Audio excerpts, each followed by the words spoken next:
మాది గ్రామం వరదరాజుపల్లి, మండలం తోట, సిద్దిపేట జిల్లా. మేము దాదాపుగా మా తాతల ముత్తాతల నుంచి చేపల వృత్తినే ప్రధానంగా ఇక్కడ బతుకుతూ వ్యవసాయాలు చేసుకుంటూ ఉండేవాళ్ళం.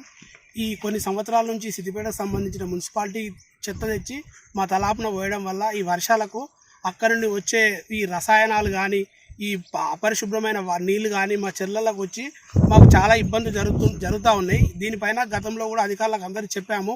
కానీ ఇప్పుడు ఈ మధ్య కురిసిన వర్షాలకు ఆ కెమికల్ వాటర్ అంతా వచ్చి మా చెర్లకు రావడం వల్ల మేము గత సంవత్సరం 1,50,000 2 లక్షలు ఖర్చు పెట్టి ఇక్కడ బోర్ వేసుకొని కొన్ని సంవత్సరాల నుంచి చేపలను పెంచుకుంటూ ఉన్నాం. ఇప్పుడు పెంచుకున్న చేపలన్నీ రాత్రి వచ్చిన ఈ వాటర్కు మొత్తం చనిపోవడం జరిగింది. దాదాపుగా 4-5 లక్షల నష్టం జరిగింది. ఈ గతంలో కూడా ఇటువంటి చేపలు చనిపోవడము, ఈ కుక్కలు రావడము అన్ని సంబంధించిన నష్టాలు జరిగినా కూడా అవన్నీ అధికారులు చెప్పాము. ఇవాళ ఎవరు కూడా స్పందించడం లేదు. ఇప్పుడు మాకు భారీ నష్టం జరిగింది. ఈ మత్స్యకారులం అందరం మేము భారీగా ఈ చేపలు చనిపోవడం వల్ల నష్టపోయాం. ఇప్పటికైనా ఈ మున్సిపాలిటీ అధికారులు కానీ, కలెక్టర్ గారు కానీ స్పందించి మాకు న్యాయం చేయాలని మేము వరదరాజుపల్లి గ్రామం తరఫున మరియు ముదిరాజ్ సంఘం తరఫున అధికారులందరినీ వేడుకోవడం జరుగుతుంది. మీరు కనుక స్పందించి మాకు పరిష్కారం చూపించకపోతే మేము కోర్టుకు కూడా వెళ్ళే అవకాశం ఉంది. కాబట్టి మేము కోర్టు ద్వారా కూడా న్యాయం కోసం మేము పోరాడతామని తెలియజేసుకుంటాం.